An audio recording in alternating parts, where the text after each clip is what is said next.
नमस्कार, times top नव भारत देख रहे हैं आप और आपके साथ मैं हूं दीपिका यादव। शुरुआत करेंगे टाइम्स टॉप 100 के साथ। उत्तर प्रदेश की 273 सीटों पर बीजेपी ने दर्ज की है जीत। समाजवादी पार्टी के खाते में आई है 125 सीटें, कांग्रेस 2 सीटों पर सिमटी। पंजाब में आम आदमी पार्टी ने 92 विधानसभा सीटों पर जीत दर्ज की है, कांग्रेस 18 सीटों पर सिमट गई। उत्तराखंड की 70 सीटों में से बीजेपी ने 47 पर जीत दर्ज की है, कांग्रेस के खाते में आई 19 सीटें। गोवा में लगातार तीसरी बार बनी है बीजेपी सरकार, पार्टी ने जीती 20 सीटें, निर्दलीय और एनजीपी का मिला है साथ। मणिपुर की 60 सीटों में से 32 पर बीजेपी ने जीत दर्ज की है, 6 सीटों पर जेडीयू ने बाजी मारी, कांग्रेस के खाते में आई है 5 सीटें। बीजेपी संसदीय बोर्ड की बैठक आज। चुनावी राज्य में बंपर जीत के बाद से दिल्ली में जुटेंगे पार्टी के दिग्गज, उत्तर प्रदेश के सीएम योगी आदित्यनाथ भी होंगे शामिल।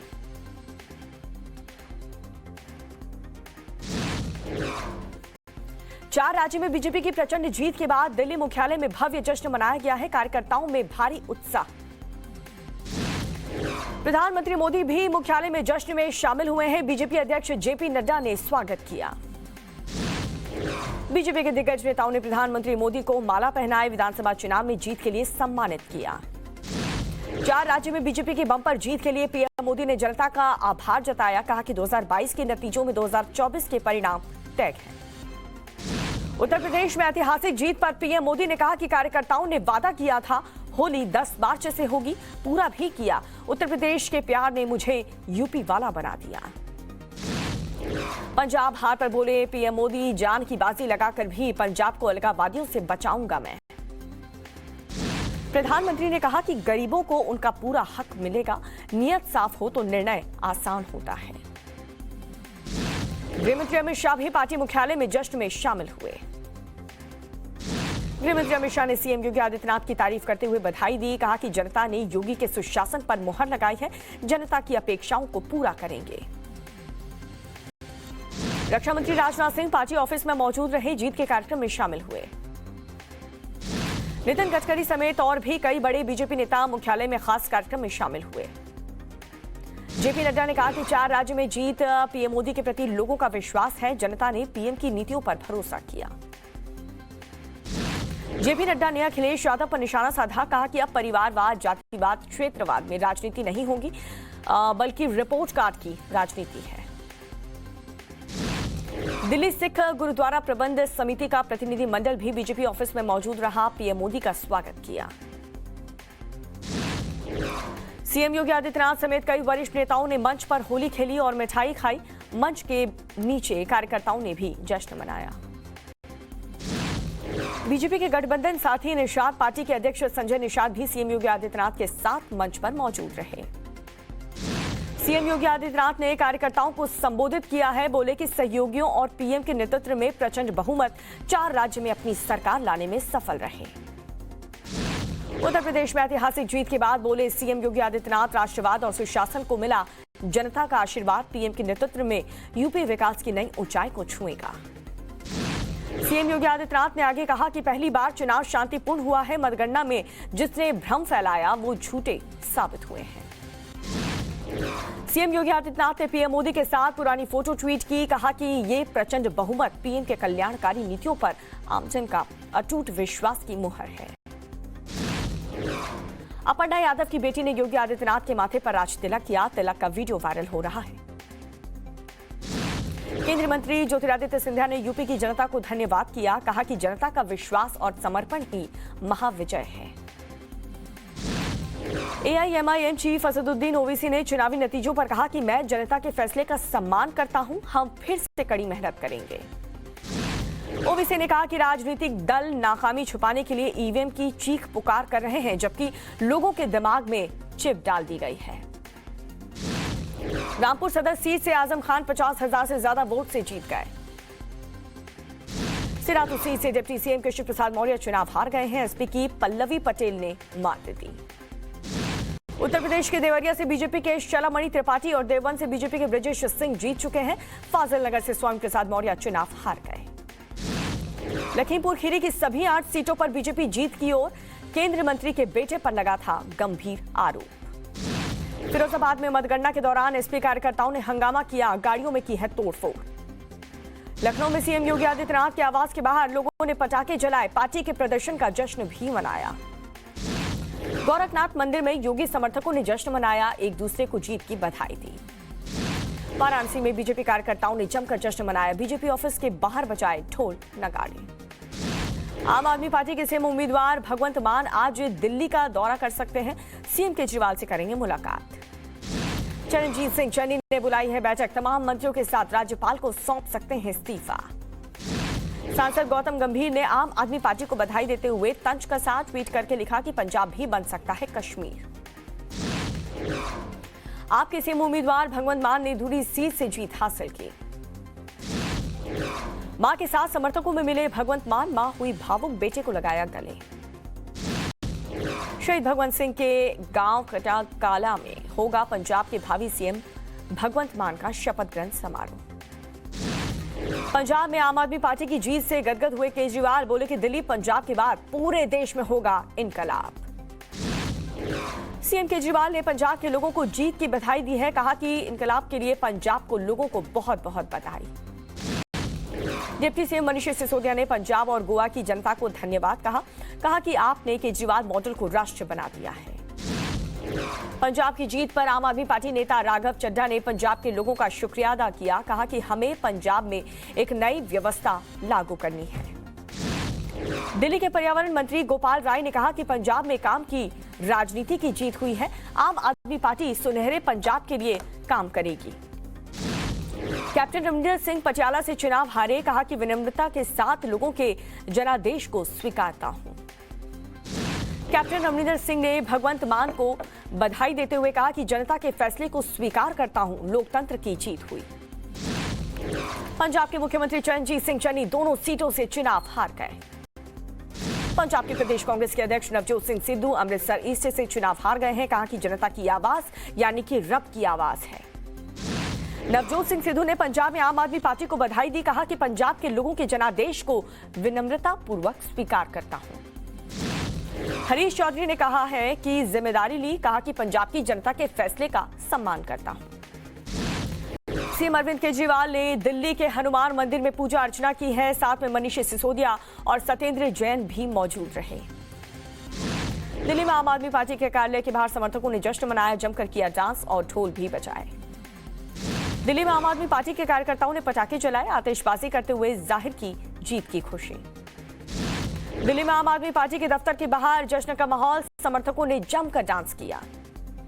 गाजियाबाद में कुमार विश्वास के घर के बाहर आम आदमी पार्टी कार्यकर्ताओं ने जमकर नारेबाजी की है, कुमार विश्वास से मुलाकात न हो पाने पर भी नारेबाजी की। उत्तराखंड के सीएम पुष्कर सिंह धामी खटीमा विधानसभा के चुनाव हार गए हैं। सीएम पुष्कर सिंह धामी ने प्रेस कॉन्फ्रेंस करके कहा है कि नया इतिहास बन रहा है। हरीश रावत 14,000 वोटों से चुनाव हार गए हैं, लालकुआ सीट से बीजेपी की जीत। उत्तराखंड में हार पर हरीश रावत ने कहा कि जनता में गुस्सा था, कहीं चूक रह गई, इसकी जिम्मेदारी मैं लेता हूं। उत्तराखंड में बीजेपी की जीत के बाद से कार्यकर्ताओं ने जश्न मनाया, सीएम धामी के साथ देहरादून के पार्टी मुख्यालय में होली खेलते हुए नजर आए। गोवा की पणजी सीट में चुनाव हारे मनोहर पारिकर के बेटे उत्पल पारिकर, कहा कि नतीजों से हताश हूं। गोवा में हार के बाद कांग्रेस नेता माइकल लोबो ने कहा है कि हमें हार स्वीकार करना होगा, ये निर्णय गोवा की जनता का है, हम विपक्ष में रूप में मजबूती से कार्य करते रहेंगे। मणिपुर में बीजेपी की जीत पर जश्न का माहौल, इंफाल में पार्टी कार्यालय के बाहर जमकर आतिशबाजी की गई। बेंगलुरु में बीजेपी कार्यालय के बाहर पार्टी समर्थकों ने जश्न मनाया, पटाखे जलाए और जमकर डांस भी किया। रांची में बीजेपी कार्यकर्ताओं ने खेली होली, मनाया जीत का जश्न। भोपाल में भी बीजेपी कार्यकर्ताओं ने जश्न मनाया, एक दूसरे को जीत की बधाई दी। पटना में बीजेपी के प्रदर्शन पर बीजेपी नेता और कार्यकर्ताओं ने होली खेल करके जश्न मनाया। संगरूर में बीजेपी के समर्थकों ने जमकर जश्न मनाया, एक दूसरे को मिठाइयां खिला करके जीत की खुशी मनाई। केंद्रीय मंत्री गिरिराज सिंह ने कहा कि विपक्ष ने माहौल बिगाड़ने का काम किया है। नेता प्रतिपक्ष शिवेंदु अधिकारी और बीजेपी विधायक अग्निमित्रा पॉल ने भी उत्तर प्रदेश में बीजेपी की जीत का जश्न मनाया। विधानसभा चुनावों में जीतने वालों को राहुल गांधी ने बधाई दी है, कहा कि नतीजों से सीख लेकर आगे और मेहनत करेंगे। प्रियंका गांधी वाड्रा ने कहा है कि हमारी लड़ाई अभी शुरू हुई है, हमें हिम्मत और नई ऊर्जा के साथ आगे बढ़ना है। प्रियंका चतुर्वेदी ने पीएम मोदी और सीएम योगी आदित्यनाथ को बधाई दी है। कहा कि जनता से किए सभी वादों और उसकी प्रगति की आशा करते हैं। शिवसेना नेता संजय राउत ने कहा कि लोगों को जो विकल्प मिला है वो चुना। पंजाब में कांग्रेस का चुनाव प्रबंधक ठीक नहीं रहा। पांचों राज्य में पार्टी के शर्मनाक हार पर बोले थरूर, संगठनात्मक नेतृत्व में सुधार बहुत जरूरी है। पीएम मोदी आज से 2 दिन के गुजरात दौरे पर हैं। 9 किलोमीटर लंबा रोड शो करेंगे PM Modi. Gujarat BJP office में पीएम मोदी के स्वागत की भव्य तैयारियां। पीएम सरकार में मंत्री, विधायक, सांसद से मुलाकात करेंगे। विधानसभा चुनाव के लिए देंगे जीत का मंत्र। गुजरात में आज से आरएसएस की शीर्ष नीति निर्धारण इकाई की 3 दिवसीय बैठक। अहमदाबाद में होगी बैठक। रूस यूक्रेन युद्ध का आज 16वां दिन है। जंग की शुरुआत से अब तक बमबारी की भेंट चढ़े 280 स्कूल। यूक्रेन की कीव और सुमी से 2 दिन में 80,000 लोगों को सुरक्षित निकालने का दावा। यूक्रेन में रूस की संपत्ति जब्त करने की मिलेगी अनुमति। राष्ट्रपति जेलेंस्की ने नए कानून पर हस्ताक्षर किए। रूस यूक्रेन युद्ध पर पीएम मोदी ने कहा कि युद्ध का प्रत्यक्ष और परोक्ष रूप से प्रभाव दुनिया पर पड़ रहा है। रूस आज कीव, चेर्निहिव, सुमी, खार्किव और मारियोपोल में ह्यूमन कॉरिडोर खोलेंगे। यूक्रेन के मारियोपोल में बनाई गई है सामूहिक कब्रगाह। करीब 70 शवों के साथ दफन किया गया। जैटोमीर के मेयर का दावा, रूस की सेना ने 2 अस्पताल पर बमबारी की है। अमेरिका और रोमानिया की सेना ने शुरू किया है संयुक्त सैन्य अभ्यास। बख्तरबंद वाहन और टैंकों के साथ पूर्वी रोमानिया में युद्धाभ्यास चल रहा है। रूस के क्षेत्र में मंत्रालय ने रक्षा मंत्रालय ने जारी किया है वीडियो। Mi-28 की मदद से यूक्रेन के बख्तरबंद वाहन को तबाह करने का दावा है। भारत चीन के बीच आज 15वां दौर की कमांडर लेवल की मीटिंग हुई। इससे पहले जनवरी में 14वें कोर कमांडर लेवल की बातचीत हुई थी। इमरान खान सरकार के खिलाफ विपक्ष का ऐलान जंग। सांसद की गिरफ्तारी पर पाकिस्तान में बवाल मच गया। लालू यादव की जमानत पर फैसला होगा आज। डोरांडा कोषागार मामले में झारखंड हाईकोर्ट में जमानत पर सुनवाई होगी। आशीष मिश्रा की जमानत को चुनौती देने वाली याचिका पर सुनवाई होगी आज। सुप्रीम कोर्ट में होगी सुनवाई। श्रीनगर के हजरत बल क्षेत्र में पाकिस्तानी आतंकवादी ढेर। 2 आतंकियों की तलाश जारी। पुलवामा में पुलिस और आतंकवादियों के बीच मुठभेड़ हुई। एक आतंकवादी ढेर। ऑपरेशन अभी भी जारी। पुलवामा में जम्मू कश्मीर बैंक के कर्मचारी पर गोलीबारी हुई। अज्ञात बंदूकधारियों ने गोली चलाई। बड़गाम में मिला है जम्मू कश्मीर लाइट इन्फेंट्री का जवानों का शव। सोमवार को लापता हो गया था जवान। आज बरसाना में खेली जाएगी होली। लठमार होली का आयोजन बड़े ही धूमधाम के साथ किया जाएगा। और 2022 की चुनावी बाजी बीजेपी ने 5-4 से अपने नाम कर ली है। सबसे बड़ी जीत उत्तर प्रदेश में हुई है, जहां पर बीजेपी ने सारे मिथकों को तोड़ते हुए एक नया रिकॉर्ड बनाया है। इस जीत ने एक बार फिर से ये साबित कर दिया है कि प्रधानमंत्री नरेंद्र मोदी का जलवा अभी भी कायम है। उत्तर प्रदेश वालों पर मोदी का जादू सिर चढ़कर बोल रहा है और तभी तो देश के सबसे बड़े प्रदेश में बीजेपी ने जीत का चौका जड़ दिया। देखो देखो कौन आया, मोदी। देखो देखो मोदी। भारत माता की, हमारी राष्ट्रीय अध्यक्ष माननीय प्रधानमंत्री जी का स्वागत कर रहे हैं। मोदी।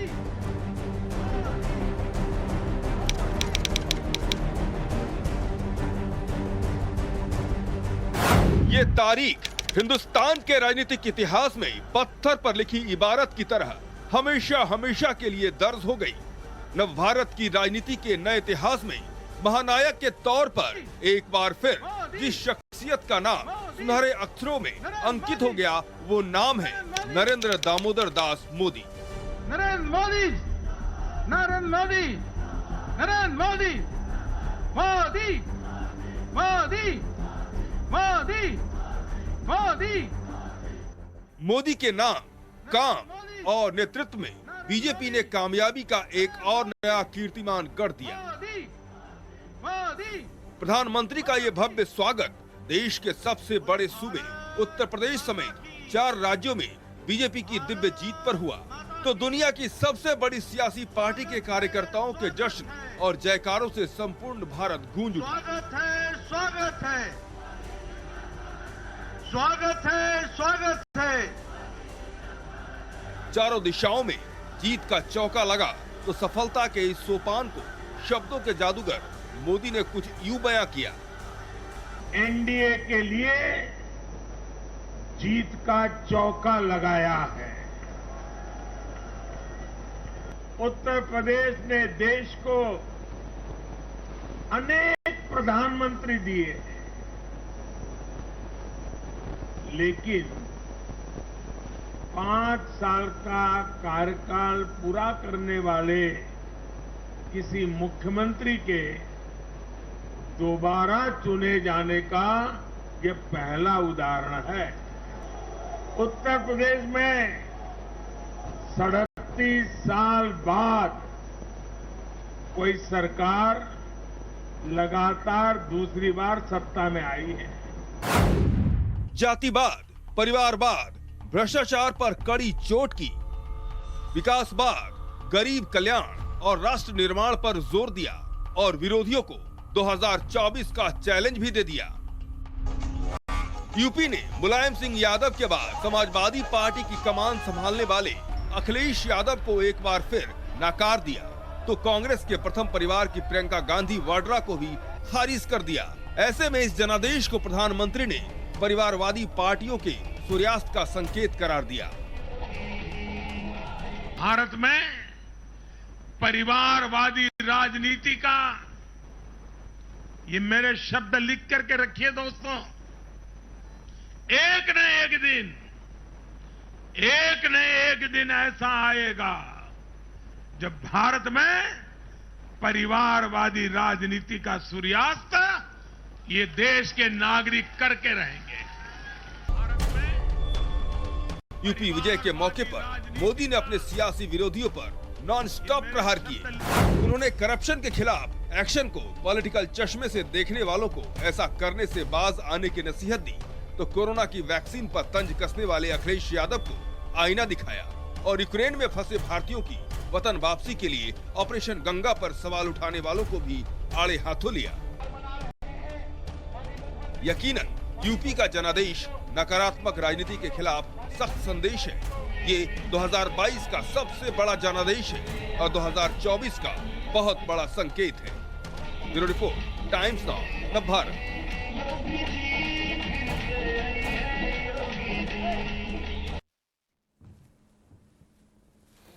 तो उत्तर प्रदेश में योगी की शानदार जीत सिर्फ जीत नहीं थी, बल्कि इस जीत ने एक नया रिकॉर्ड बनाया है। पुरानी सभी मान्यताओं को ध्वस्त कर दिया है। इस रिपोर्ट को देखिए।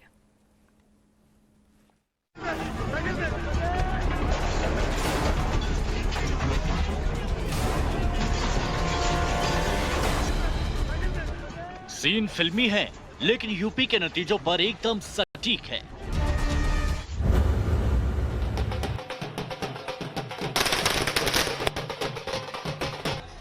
बुलडोजर बाबा फिर आए और साइकिल को रौंद गए। यूपी में सब बा, योगी के सरकार बा, विकास के बहार बा।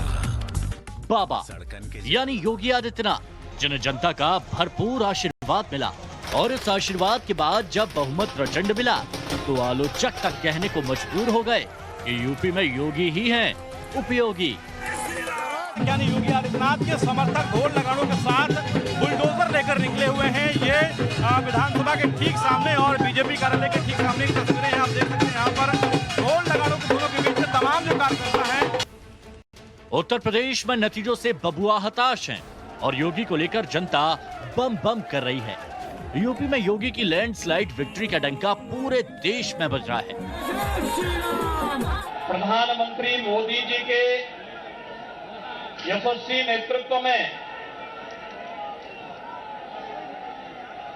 आज पूरे देश के अंदर उत्तर प्रदेश, उत्तराखंड, मणिपुर और गोवा में भारतीय जनता पार्टी की प्रचंड बहुमत की सरकार बनने जा रही है। ऐसा हो भी क्यों ना, क्योंकि योगी ने इतिहास जो रच दिया, रिकॉर्ड बनाया है। 37 साल बाद यूपी में लगातार दूसरी बार किसी एक पार्टी की सरकार बनाने का रिकॉर्ड बनाया है। यूपी में 5 साल लगातार कार्यकाल में रहते हुए फिर से सीएम बनने का, और 18 साल बाद यूपी में ये भी रिकॉर्ड बनने वाला है कि विधानसभा चुनाव लड़कर कोई नेता सीएम बनने जा रहा है। उत्तर प्रदेश की जनता परिवर्तन की ताकत ने उस भ्रामक प्रचार को दरकिनार करते हुए आज भारतीय जनता पार्टी और सहयोगी दलों को प्रचंड बहुमत से विजयी बनाया है। इस जबरदस्त जीत का श्रेय अगर पीएम मोदी को जाता है तो उससे दोगुना श्रेय योगी को जाता है। योगी ही यूपी में इस जीत के रियल हीरो हैं। ऐसा इसलिए भी क्योंकि योगी को ये प्रचंड जीत तब मिली है जब चुनाव में उनके अपने ही कई मंत्री साथ छोड़ गए। जब योगी का विरोध अपनी ही पार्टी में ये कहकर होने लगा कि वो ठाकरों के नेता हैं और ब्राह्मण उनसे नाराज चल रहे हैं, और जब लखीमपुर की घटना को लेकर भी उन पर सवाल खड़े होने लगे। पश्चिमी यूपी में बबुआ और जयंत की जोड़ी के बारे में सियासी पंडित कयास लगाने लगे कि ये जोड़ी योगी पर भारी पड़ेगी। आप सबको मैं इस अवसर पर बधाई देता हूं। भारत निर्वाचन आयोग को शांतिपूर्ण तरीके से इस चुनाव को संपन्न कराने के लिए हृदय से धन्यवाद देता हूं। चुनाव की प्रक्रिया से जुड़े हुए प्रशासन और पुलिस विभाग और अन्य सभी संबंधित विभाग के सभी कार्मिकों को भी हृदय से धन्यवाद देता हूं कि जिन्होंने कोरोना जैसी महामारी के बावजूद शांतिपूर्ण तरीके से लोकतंत्र के इस पर्व को संपन्न करने में अपना योगदान दिया है। लेकिन योगी आदित्यनाथ ने इन सारी चुनौतियों का मुकाबला डट कर किया। अयोध्या, काशी, मथुरा के दौरे करते हुए हिंदुत्व की पताका को और बुलंद किया। इसके साथ ही केंद्र की कई लाभकारी योजनाओं को जन जन तक 100% पहुंचाया। इसे राम राशन मॉडल कहिए या कुछ और, लेकिन विकास और हिंदुत्व का यही योगी मॉडल आज सुपरहिट हो गया। राम राज की करो तैयारी, राज तिलक की करो तैयारी, आ गए फिर भगवाधारी। योगी योगी योगी योगी। अब यूपी की जनता को इंतजार उस पल का भी है जब योगी दोबारा मुख्यमंत्री पद की शपथ लेंगे और इसके साथ ही राष्ट्रीय स्तर पर अपनी धमक सुनाएंगे। 2024 में बीजेपी को और भी मजबूत बनाएंगे। Bureau report, Times Now Navbharat. जीत गई जनता, जीते हैं योगी, जीते हैं योगी जी, जीते हैं योगी। तो उत्तर प्रदेश के सियासी मैदान में जमकर के घमासान मचा है। बड़े बड़े दिग्गज नेता ताल ठोक करके अपनी जीत का दावा करते हुए नजर आए, लेकिन वोटरों का मूड वो भाप नहीं पाए और नतीजा ये हुआ कि सियासत के कई सुरमा अपनी सीट तक निकाल नहीं पाए, वहां से हार गए। उत्तर प्रदेश में हारने वाले दिग्गजों की लिस्ट काफी लंबी है। इस रिपोर्ट को देखिए।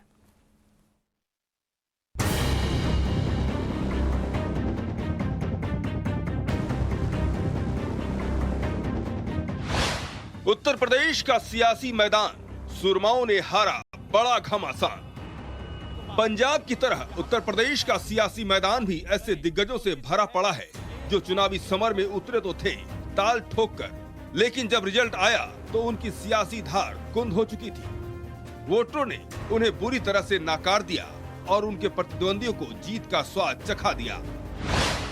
Deputy CM Keshav Prasad Maurya UP चुनाव में हारने वाले सबसे बड़े दिग्गज कौशाम्बी की सिराथू सीट से चुनाव हार गए। समाजवादी पार्टी की पल्लवी पटेल ने उन्हें 7,337 वोटों से हरा दिया। सतीश द्विवेदी योगी सरकार में शिक्षा मंत्री, द्विवेदी इटवा सीट से चुनावी मैदान में थे, लेकिन योगी और मोदी की शानदार छवि भी उनको चुनाव नहीं जिता पाई और वो चुनाव हार गए। सतीश योगी के करीबी मंत्रियों में शामिल थे। उपेंद्र तिवारी योगी सरकार में खेल मंत्री। उपेंद्र एक युवा नेता के तौर पर उभर रहे थे। योगी के चहेते उपेंद्र को इसका इनाम के तौर पर कैबिनेट में अहम जिम्मेदारी मिली थी, लेकिन स्थानीय तौर पर जनता की नाराजगी उन्हें ले डूबी और एसपी के संग्राम यादव से चुनाव हार गए। सुरेश राणा योगी सरकार में गन्ना मंत्री, शामली जिले के थाना भवन सीट से मैदान में थे, लेकिन आरएलडी के उम्मीदवार अशरफ अली खान ने उन्हें 10,000 से ज्यादा वोटों से हरा दिया।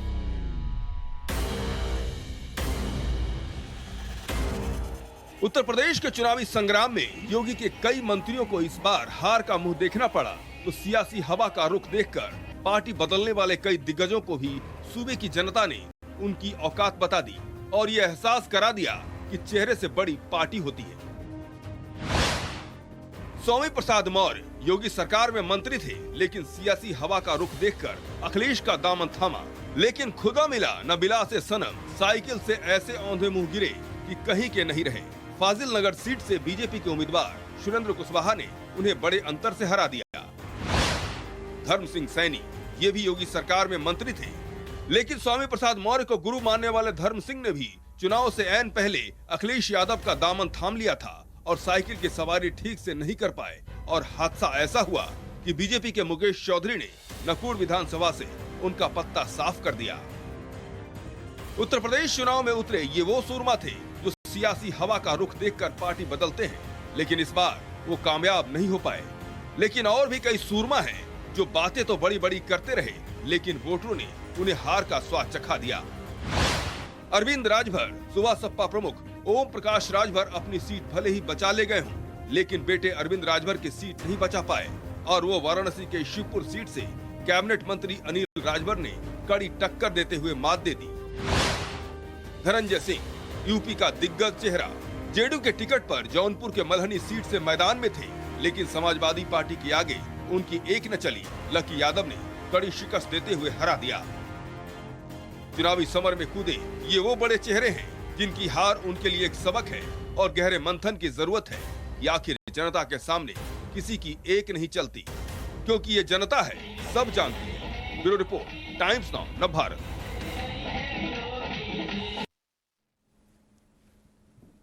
और इस बीच एक बड़ी खबर आपको बता दें, उत्तर प्रदेश का किला फतेह करने के लिए प्रधानमंत्री मोदी अब अपने गृह राज्य गुजरात के मिशन पर जुट गए हैं। पीएम मोदी आज से 2 दिन के गुजरात दौरे पर हैं और सुबह 10 बजे के करीब पीएम मोदी अहमदाबाद एयरपोर्ट पर लैंड करेंगे और यहां से एक भव्य रोड शो में शामिल होंगे पीएम। ये रोड शो लगभग 9 किलोमीटर लंबा होने वाला है और इस दौरान पीएम मोदी सीधे गुजरात की जनता से रूबरू होंगे और इसके बाद शाम को प्रधानमंत्री मोदी गुजरात पंचायत महासम्मेलन में शिरकत करेंगे। कार्यक्रम में पीएम का संबोधन भी होने वाला है और इस महासम्मेलन में राज्य भर के 1 लाख से ज्यादा पंचायती राज प्रतिनिधि भाग लेंगे। तो गुजरात दौरे के दूसरे दिन पीएम मोदी राष्ट्रीय रक्षा विश्वविद्यालय की नई इमारत राष्ट्र को समर्पित करेंगे और इसके पहले दीक्षांत समारोह को संबोधित करने वाले हैं। इस यूनिवर्सिटी की स्थापना 2010 में की गई थी, जबकि इसका जो संचालन है वो अक्टूबर 2020 में शुरू हो चुका था। इसके बाद से पीएम मोदी 11वें खेल महाकुंभ का उद्घाटन भी आज करेंगे और इसकी शुरुआत पीएम मोदी ने 2010 में की थी, जब वो गुजरात के मुख्यमंत्री हुआ करते थे।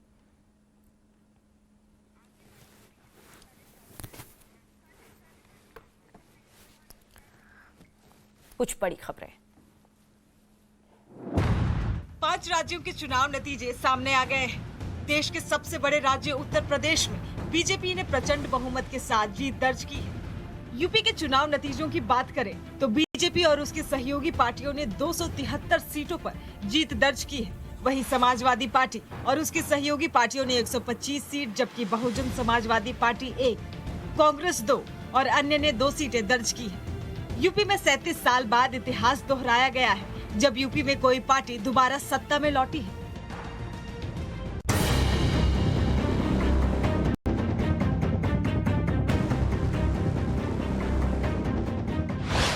उत्तर प्रदेश का सियासी मैदान, सुरमाओं ने हारा बड़ा घमासान। पंजाब की तरह उत्तर प्रदेश का सियासी मैदान भी ऐसे दिग्गजों से भरा पड़ा है जो चुनावी समर में उतरे तो थे ताल ठोक कर, लेकिन जब रिजल्ट आया तो उनकी सियासी धार कुंद हो चुकी थी। वोटरों ने उन्हें बुरी तरह से नाकार दिया और उनके प्रतिद्वंदियों को जीत का स्वाद चखा दिया। Deputy CM Keshav Prasad Maurya UP चुनाव में हारने वाले सबसे बड़े दिग्गज, कौशाम्बी की सिराथू सीट से चुनाव हार गए। समाजवादी पार्टी की पल्लवी पटेल ने उन्हें 7,337 वोटों से हरा दिया। सतीश द्विवेदी योगी सरकार में शिक्षा मंत्री, द्विवेदी इटवा सीट से चुनावी मैदान में थे, लेकिन योगी और मोदी की शानदार छवि भी उनको चुनाव नहीं जिता पाई और वो चुनाव हार गए। सतीश योगी के करीबी मंत्रियों में शामिल थे। उपेंद्र तिवारी योगी सरकार में खेल मंत्री, उपेंद्र एक युवा नेता के तौर पर उभर रहे थे। योगी के चहेते उपेंद्र को इसका इनाम के तौर पर कैबिनेट में अहम जिम्मेदारी मिली थी, लेकिन स्थानीय तौर पर जनता की नाराजगी उन्हें ले डूबी और एसपी के संग्राम यादव से चुनाव हार गए। सुरेश राणा योगी सरकार में गन्ना मंत्री, शामली जिले के थाना भवन सीट से मैदान में थे, लेकिन आरएलडी के उम्मीदवार अशरफ अली खान ने उन्हें 10,000 से ज्यादा वोटों से हरा दिया। यूपी चुनाव में विपक्ष के कई कद्दावर नेताओं को भी हार का सामना करना पड़ा। यूपी कांग्रेस के प्रदेश अध्यक्ष अजय कुमार लल्लू कुशीनगर स्थित तमकुही राज सीट से चुनाव हार गए। गोरखपुर से सीएम योगी के खिलाफ खड़े चंद्रशेखर आजाद की भी करारी हार हुई। यहां से उनकी जमानत तक जब्त हो गई। वहीं बीजेपी छोड़ एसपी में गए पूर्व मंत्री स्वामी प्रसाद मौर्य को भी फजील नगर सीट पर हार का सामना करना पड़ा।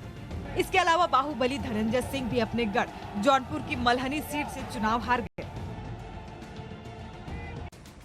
यूपी में लखीमपुर खीरी के तिकुनिया कांड को लेकर जहां किसान नेताओं और विपक्ष ने बीजेपी को घेर रखा था और केंद्रीय राज्य मंत्री अजय मिश्रा टेनी के इस्तीफे की मांग पर अड़े थे, उसी लखीमपुर खीरी की 8 विधानसभा सीटों पर बीजेपी ने जीत दर्ज की। केंद्रीय राज्य मंत्री अजय मिश्रा का ये गृह जिला भी है।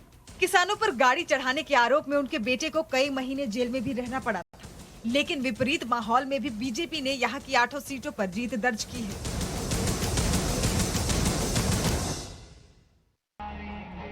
यूपी में बीजेपी की बम्पर जीत के बाद बीजेपी कार्यकर्ताओं ने जमकर जश्न मनाया। लखनऊ के बीजेपी दफ्तर में भी जमकर जीत की होली खेली गई। इस दौरान अबीर गुलाल से नेता एक दूसरे पर रंग लगाते दिखे। बीजेपी की जीत की इस होली में सीएम योगी से लेकर बड़े बड़े नेता शामिल हुए। जीत के बाद कार्यकर्ताओं और नेताओं का जोश देखा जा सकता था। जहां बीजेपी नेता जीत के लिए एक दूसरे को बधाई दे रहे थे, वहीं कार्यकर्ता भी गुलाल लगाकर जीत की खुशी मना रहे थे। लखनऊ बीजेपी कार्यालय में कार्यकर्ताओं को संबोधित करते हुए सीएम योगी ने कहा कि ये जीत ऐतिहासिक है। यूपी में सुरक्षा का माहौल और सबका साथ सबका विकास के मूल मंत्र पर ही बीजेपी ने प्रचंड बहुमत पाया है। सीएम योगी ने पीएम मोदी के नेतृत्व का आभार जताते हुए मतदाताओं का भी आभार जताया। उत्तर प्रदेश में प्रचंड बहुमत के साथ आदरणीय प्रधानमंत्री जी के मार्गदर्शन और नेतृत्व में फिर से प्रचंड बहुमत प्राप्त की है। इस प्रचंड बहुमत के लिए उत्तर प्रदेश की जनता जनार्दन का हृदय से अभिनंदन, हृदय से आभार। सीएम योगी और बीजेपी को मिली बड़ी जीत के बाद यूपी के पूर्व मुख्यमंत्री मुलायम सिंह यादव की छोटी बहू और बीजेपी नेता अपर्णा यादव बिष्ट अपनी बेटी के साथ योगी आदित्यनाथ से मिलने पहुंची। सीएम आवास में पहुंचकर अपर्णा यादव और उनकी बेटी ने योगी आदित्यनाथ के माथे पर राज तिलक किया। योगी आदित्यनाथ के माथे पर तिलक करते हुए वीडियो वायरल हो रहा है, जिसमें लोग अपर्णा की तारीफ कर रहे हैं। यूपी विधानसभा चुनाव से पहले ही अपर्णा ने समाजवादी पार्टी से नाता तोड़कर न सिर्फ बीजेपी ज्वाइन किया, बल्कि अपर्णा ने समाजवादी पार्टी के खिलाफ प्रचार भी किया था। यूपी चुनाव में जीत के बाद दिल्ली में बीजेपी की आज संगठन की बड़ी बैठक होने वाली है। इस बैठक में यूपी सीएम योगी भी शामिल होंगे। इसके अलावा इस बैठक में यूपी के प्रदेश अध्यक्ष स्वतंत्र देव सिंह और संगठन मंत्री सुनील बंसल भी बैठक में शामिल होंगे। दिल्ली में आज होने वाली इस बैठक को लेकर ये माना जा रहा है कि ये बैठक इसलिए भी अहम है क्योंकि यूपी में बीजेपी सरकार की दूसरी पारी पर महत्वपूर्ण फैसले हो सकते हैं।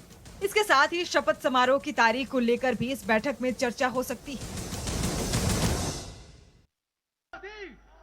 यूपी, उत्तराखंड, गोवा और मणिपुर में बीजेपी की बम्पर जीत पर दिल्ली के राष्ट्रीय कार्यालय में भी बड़ा जश्न मनाया गया। इस मौके पर पीएम मोदी का भी अभिनंदन किया गया। पीएम मोदी जब राष्ट्रीय कार्यालय पहुंचे तो उनका स्वागत गुलाब के फूल फेंककर किया गया। वहीं मंच पर पहुंचने के बाद वहां मौजूद अमित शाह, जेपी नड्डा, राजनाथ सिंह, नितिन गडकरी ने बड़ा माला पहनाकर पीएम मोदी का स्वागत किया। तालियों के द्वारा अभिनंदन करेंगे। इस दौरान बीजेपी हेडक्वार्टर कार्यकर्ताओं और नेताओं से खचाखच भरा दिखा। वहां मौजूद कार्यकर्ताओं ने भी जीत के जश्न में बढ़ चढ़कर हिस्सा लिया। बीजेपी हेडक्वार्टर में कार्यकर्ताओं को संबोधित करते हुए पीएम मोदी ने कहा कि ये कार्यकर्ताओं और मतदाताओं की ही देन है कि बीजेपी ने चुनावी राज्यों में जीत का चौका लगाया। पीएम मोदी ने सभी का आभार जताया। पार्टी के हर छोटे मोटे सभी कार्यकर्ताओं ने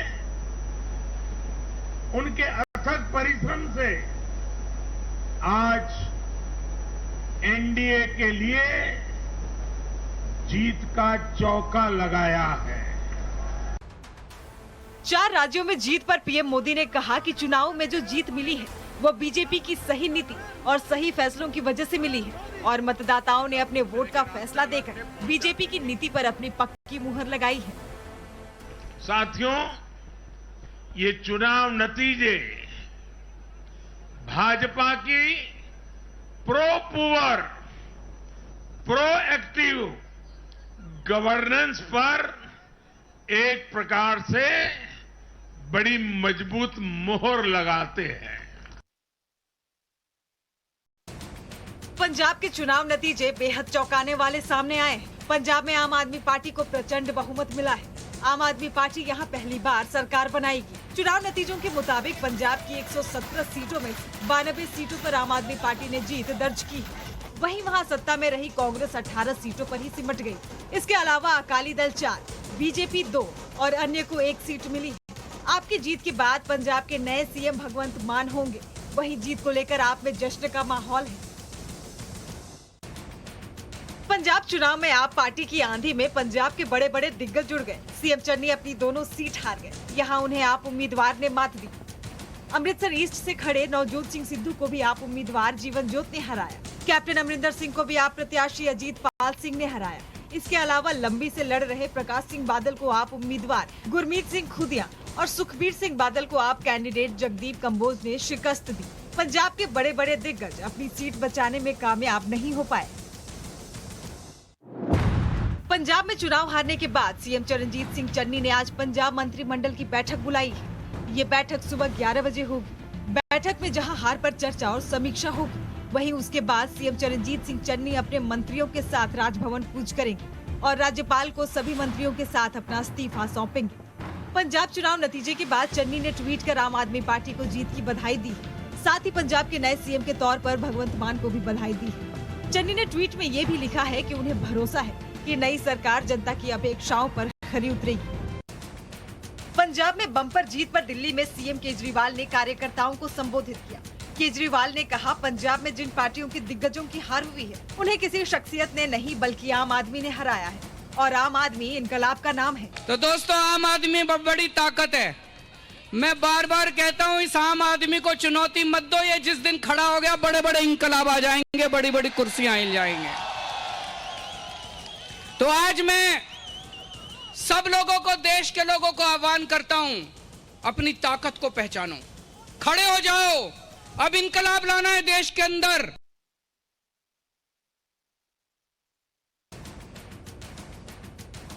उत्तराखंड में भी बीजेपी ने इतिहास दोहराया है। राज्य के इतिहास में यहाँ किसी भी पार्टी की एक के बाद दोबारा सरकार नहीं बनी, लेकिन बीजेपी ने सत्ता में दोबारा जबरदस्त तरीके से बहुमत पाया है। चुनाव नतीजों के मुताबिक बीजेपी को उत्तराखंड में 48 सीटों पर जीत हासिल हुई है।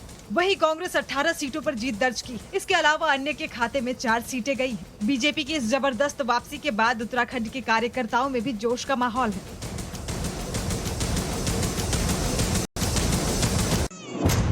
उत्तराखंड में भले ही बीजेपी ने बम्पर जीत हासिल की, लेकिन सीएम पुष्कर सिंह धामी अपनी सीट नहीं बचा पाए। खटीमा विधानसभा सीट सूबे की सबसे हॉट सीट थी। पुष्कर धामी यहां से 2 बार विधायक भी रहे, लेकिन इस बार उन्हें कांग्रेस प्रत्याशी भुवन कापड़ी ने 6000 वोटों से हरा दिया।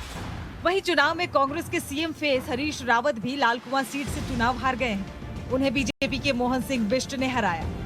इसके अलावा वीआईपी सीट में हरक सिंह रावत की बहू अनुकृति गुसाई भी लैंसडाउन सीट से चुनाव हार गई हैं। बीजेपी ने गोवा, मणिपुर में भी जीत दर्ज की है। गोवा में बीजेपी तीसरी बार सरकार बनाएगी। चुनाव नतीजों के मुताबिक गोवा में बीजेपी ने 40 में से 20 सीटों पर जीत दर्ज की है, जबकि कांग्रेस ने 12 सीटें जीती हैं। वहीं आप पार्टी ने यहां अपना खाता खोलते हुए 3 सीटें जीती हैं।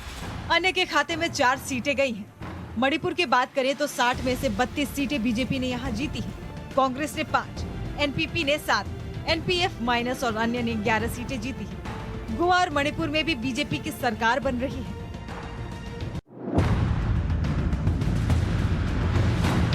पांचों राज्यों में कांग्रेस को मिली हार के बाद अब सोनिया गांधी जल्द ही कांग्रेस कार्य समिति बैठक बुलाएंगी, जिसमें हार को लेकर मंथन और समीक्षा की जाएगी। वहीं कांग्रेस नेता और सांसद शशि थरूर ने पांचों राज्यों में मिली हार पर पार्टी के सांगठनिक नेतृत्व में सुधार करने की मांग की है। दरअसल कांग्रेस जिस तरह से चुनाव हार रही है, उससे राष्ट्रीय स्तर की प्रासंगिकता खतरे में आ गई है। नेतृत्व और संगठन को मजबूत करने के लिए कार्य समिति की जल्द बैठक बुलाने की मांग तेज हो गई है।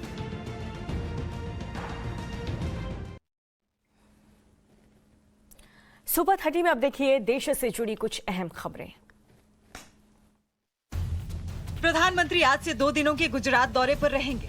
पीएम मोदी आज जब अहमदाबाद पहुंचेंगे तो वहां से उनका 9 किलोमीटर का लंबा रोड शो आयोजित किया गया है। रोड शो अहमदाबाद एयरपोर्ट से गांधीनगर बीजेपी हेडक्वार्टर तक जाएगा। बताया जा रहा है कि रोड शो के दौरान पीएम का स्वागत करने के लिए 1 लाख लोग जुटेंगे। वहीं बीजेपी कार्यालय पहुंचने के बाद पीएम मोदी सरकार के मंत्री, विधायकों और सांसदों से मुलाकात करेंगे और 2022 में गुजरात में होने वाले चुनाव को लेकर चर्चा करेंगे।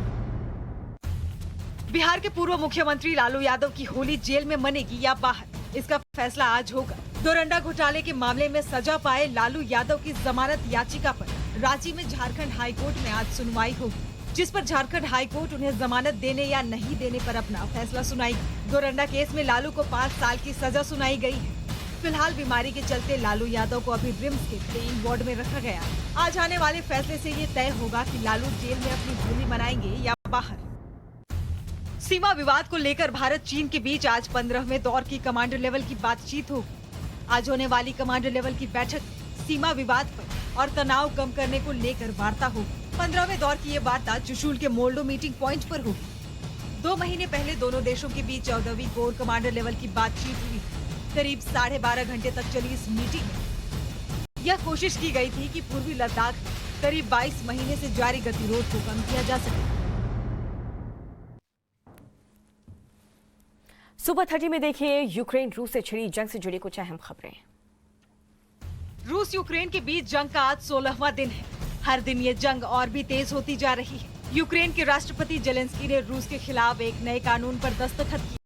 इस कानून के तहत यूक्रेन में रूस की संपत्ति जब्त करने की अनुमति दी गई। वहीं दुनिया भर के प्रतिबंधों का जवाब देने के लिए पुतिन ने जो हाई लेवल बैठक की है, इस बैठक में प्रतिबंधों से निपटने को लेकर पुतिन ने कई फैसले लिए हैं। दरअसल रूस को यूक्रेन पर हमला करने की वजह से पश्चिमी देशों की तरफ से कई सख्त प्रतिबंधों का सामना करना पड़ रहा है। अमेरिका की तरफ से रूस को लेकर बड़ा बयान सामने आया है। व्हाइट हाउस की ओर से बयान में कहा गया है कि रूस यूक्रेन पर बायोलॉजिकल या फिर केमिकल हथियार से हमले की तैयारी कर रहा है। हमें इस पर नजर रखनी चाहिए। व्हाइट हाउस की प्रेस सेक्रेटरी जेन साकी ने दावा किया है कि हमारे पास इसको लेकर चिंतित होने की अहम वजह है। हमें रूस पर नजर रखनी चाहिए। संभव है कि रूस गलत वजहों को आधार बनाकर केमिकल हमला कर दे, क्योंकि वो ऐसा पहले से करते आए हैं। और अब देखिए चुनावी राज्य में बीजेपी की प्रचंड जीत पर केंद्रीय मंत्री स्मृति ईरानी के साथ टाइम्स नाउ ऑफ भारत की editor in chief Navika Kumar की एक्सक्लूसिव बातचीत।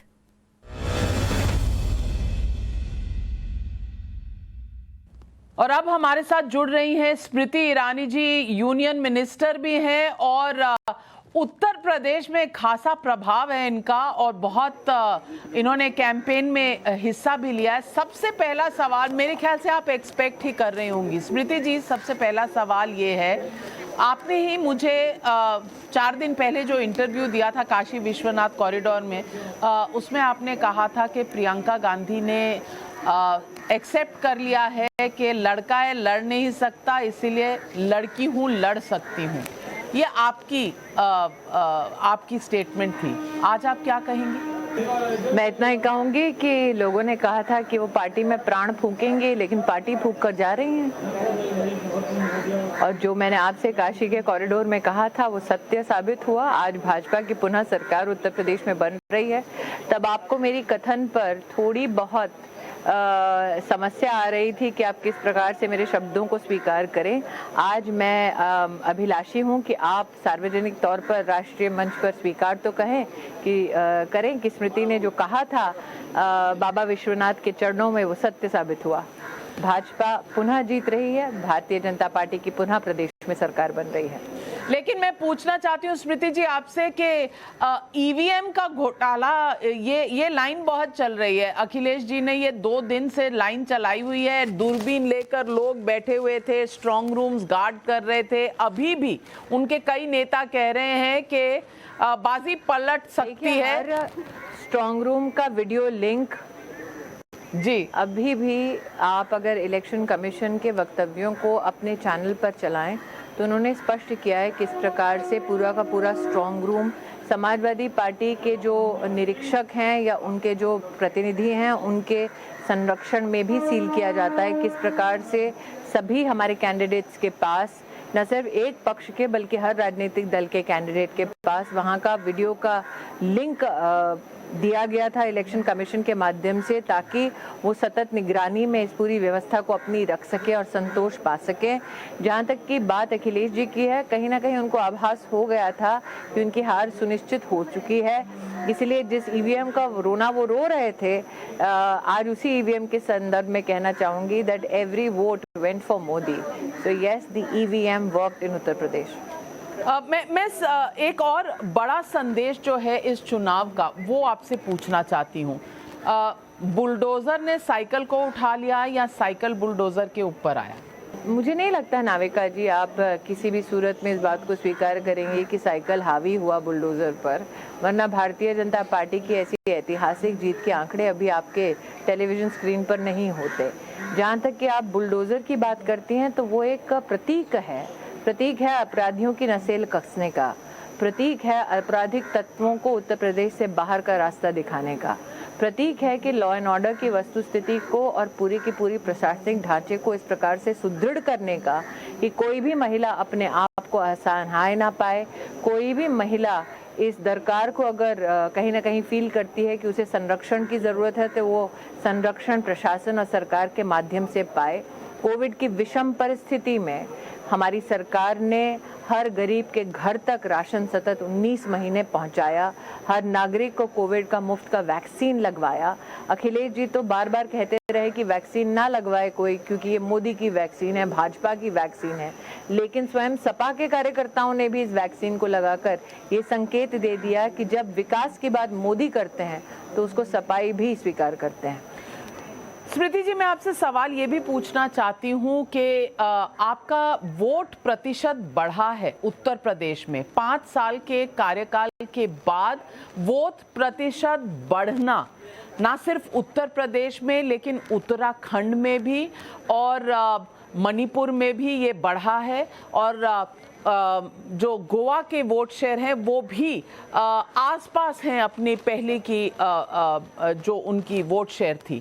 मैं ये पूछना चाहती हूँ कि चारों राज्य में आप ही की सरकार थी, यानी कि बीजेपी की सरकार थी, इसमें वोट शेयर का बढ़ना क्या दर्शाता है? क्योंकि लोगों ने गंगा में तैरती हुई लाशों की बात की थी, लोगों ने बात की थी कि कोविड की मिसहैंडलिंग हुई थी, आंदोलन हुए थे किसान के और इसके बाद मोदी हट जाएंगे और योगी हट जाएंगे, इस तरह का वक्तव्य आता था विपक्ष से। और सबसे ज़्यादा जो आता था वो ये था कि किसान आंदोलन में कितनी संगदिल थी बीजेपी सरकार। आज क्या ये सारे मुद्दे खत्म हो गए?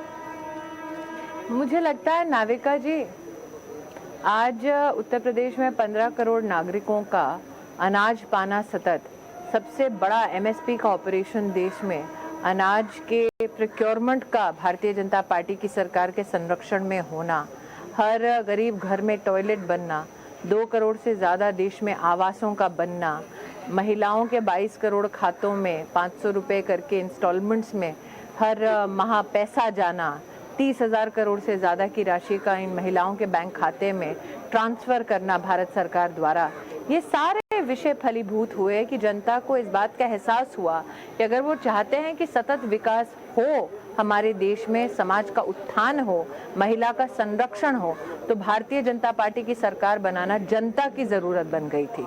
इसलिए हाँ, ये सत्य है कि कई राजनीतिक तत्वों ने, सो कॉल्ड विशेषज्ञों ने इस परिचर्चा में अपने आप को शामिल किया, लेकिन जहाँ तक किसानों की बात है, मुझे लगता है उत्तर प्रदेश में जब जिला पंचायत का चुनाव हुआ था, उसी में सो कॉल्ड वो किसान नेता जो प्रतिद्वंदी बन रहे थे भारतीय जनता पार्टी के, उनको अपने ही गृह जनपद में मुंह की खानी पड़ी। तो अगर किसान उनके नेतृत्व पर विश्वास करते तो भारतीय जनता पार्टी का कमल का फूल खिलना अपने आप में एक चुनौती बन जाता, लेकिन ऐसा नहीं हुआ। तो जनता को मोदी की करनी पर, मोदी जी की मेहनत पर, राष्ट्र के प्रति समर्पण भाव जो नरेंद्र भाई रखते हैं उस पर विश्वास है, अटकलें चाहे किसी ने कोई भी लगाई क्यों ना हो। स्मृति जी, मैं आपसे ये भी पूछना चाहती हूँ कि अक्सर ऐसा कहा जाता है विपक्ष द्वारा कि बीजेपी एक कम्युनल पार्टी है, भगवा जो है वो जंग का रंग है। मैं आपसे पूछना चाहती हूँ, और ये कई बार मजाक भी हुआ करता है बीजेपी की सीनियर लीडरशिप में, और हमेशा पूछा जाता है कि आज सेक्युलरों का क्या हाल है। तो क्या आज भी ये वाक्य बीजेपी में पॉपुलर है कि आज सेक्युलर कैसा फील कर रहे होंगे, और क्या आप डिस्क्राइब कर सकती हैं सेक्युलर कैसे फील कर रहे होंगे? मैं इतना ही कहना चाहूँगी कि वो व्यक्ति जो राष्ट्र में विश्वास रखता है, वो व्यक्ति जो समाज उत्थान में विश्वास रखता है, वो व्यक्ति जो सामाजिक न्याय में विश्वास रखता है, वो भारतीय जनता पार्टी का कार्यकर्ता है। हाँ, लोगों ने तंज कसा भगवे पर, लोगों ने ये भी कहा था कि मंदिर वहीं बनाएंगे, तारीख नहीं बताएंगे, लेकिन मंदिर भी वहीं निर्मित हो रहा है, लेकिन सुप्रीम कोर्ट की दी हुई व्यवस्था से निर्मित हो रहा है। मतलब कि भारतीय जनता पार्टी की फुल मेजॉरिटी होने के बावजूद हमने अपनी संवैधानिक मर्यादाओं को, जिम्मेदारियों को समझते हुए पूर्ण रूप से सुप्रीम कोर्ट के अधीन होकर उस निवेदन को स्वीकारा, उस आदेश को स्वीकार के हमने जो काम किए हैं, न सिर्फ विकास के बल्कि सांस्कृतिक राष्ट्रवाद के भी, वो फलीभूत आज परिणाम की दृष्टि से हो रहे हैं। जहाँ तक सेक्युलर क्या करना है, मुझे नहीं लगता नाविका जी कि आज विशेष रूप से आप सेक्युलरिज्म की डेफिनेशन में आप समाजवादी पार्टी को या कांग्रेस पार्टी को आंक सकते हैं। ये वो राजनीतिक दल हैं जिन्होंने हाँ हिंदुओं पर और राम भक्तों पर गोलियां चलवाई। ये वो राजनीतिक दल हैं जिन्होंने राजस्थान में मुसलमानों को प्रताड़ित किया, उसके भी ऐतिहासिक प्रमाण है। ये वो राजनीतिक दल हैं जिन्होंने असम में नरसंहार किया। और कांग्रेस पार्टी तो प्रमुख रूप से उस परिवार के माध्यम से सिखों के कत्लेआम के लिए पूरे देश में जानी जाती है। तो जिन्होंने सिखों का कत्लेआम किया, क्या वो सेक्युलर हो सकते हैं? स्मृति जी, ये राम राज्य है, राम की जीत है, जय श्री राम की जीत है, या राशन प्रशासन की जीत है? मैं इतना ही कहूंगी कि जब आप राम राज्य की कल्पना करते हैं नाविका जी, अथवा उस पर विश्लेषण करती हैं, तो वो क्या कल्पना है, वो क्या विश्लेषण है? राम राज्य का मतलब हर महिला का सम्मान, क्या वो भारतीय जनता पार्टी ने उत्तर प्रदेश में सुनिश्चित किया? निश्चित रूप से सुनिश्चित किया। राम राज्य का मतलब हर गरीब के पास अन्न पहुंचे, कोई भी गरीब भूखे पेट रात को ना सोए, क्या वो भारतीय जनता पार्टी ने सुनिश्चित किया? निश्चित रूप से सुनिश्चित किया। राम राज्य का मतलब कि हर व्यक्ति स्वावलंबी बने। नरेंद्र मोदी ने जब वोकल फॉर लोकल की बात की, आत्मनिर्भर भारत की बात की, तो हाँ निश्चित रूप से भारतीय जनता पार्टी ने राम राज्य की उस कल्पना को फलीभूत किया। राम राज्य का मतलब अपने बड़ों का सम्मान करना, तो हाँ निश्चित रूप से आज जब आप समाजवादी पार्टी में देखते हैं कि एक पिता का तिरस्कार स्वयं बेटा करता है, तो हाँ राम राज्य का मतलब कि हम अपने परिवारों में अपने बड़ों का सम्मान करें, वो हमारे संगठन में एक रीत है, वो एक हमारे संगठन का संस्कार है। तो जहां तक आप राम राज्य की बार बार कल्पना करती हैं, तो भारतीय जनता पार्टी के प्रशासन के बारे में एक बात तो आपको भी स्वीकार करनी पड़ेगी कि जब सौभाग्य योजना के अंतर्गत प्रधानमंत्री जी कहते हैं कि हर घर बिजली पहुंचे, तो उस बिजली के तार को ये आदेश नहीं दिया जाता कि पहले जाकर पूछो जिस घर में रोशनी करने जा रहे हैं वो घर हिंदू का है या किसी और धर्म के नागरिक का है। कभी भी जो सड़क बनाते हैं उस सड़क पर परमिशन जाति विशेष को चलने के लिए नहीं दी जाती। ये इंफ्रास्ट्रक्चर, ये विकास राज्य के और देश के हर नागरिक का अधिकार है। और नरेंद्र भाई तो इतना तक बोल चुके हैं कि हम उनकी भी सेवा करेंगे जिन्होंने हमको वोट नहीं दिया, क्योंकि चुनाव में हार जीत तो एक परिणाम मात्र है। हम अपनी कॉन्स्टिट्यूशनल जिम्मेदारी का निर्वाह करने के लिए सत्ता में, सरकार में और सेवा में आते हैं। स्मृति जी, जाते जाते एक सवाल पूछूंगी, पंजाब में क्या केजरीवाल जी को आतंकवादी कहना भारी पड़ा बीजेपी को? मैं इस बात से कभी इनकार नहीं करूंगी कि केजरीवाल जी ने अलगाववादी तत्वों का समर्थन लिया, अलगाववाद के स्वर जिन्होंने ऊंचा किया उनका समर्थन किया। इसके प्रमाण आपकी चैनल में स्वयं उपस्थित हो चुके थे। भारतीय जनता पार्टी ने गठबंधन की मर्यादा में वर्षों वर्ष काम किया। अब पहली बार उस मर्यादा, उस बंधन से बाहर बढ़कर हम काम कर पाए हैं। और मैं आपको पूर्ण विश्वास दिलाती हूं कि पंजाब में पुनः जब सरकार बनेगी अगली, वो भारतीय जनता पार्टी के नेतृत्व में बनेगी।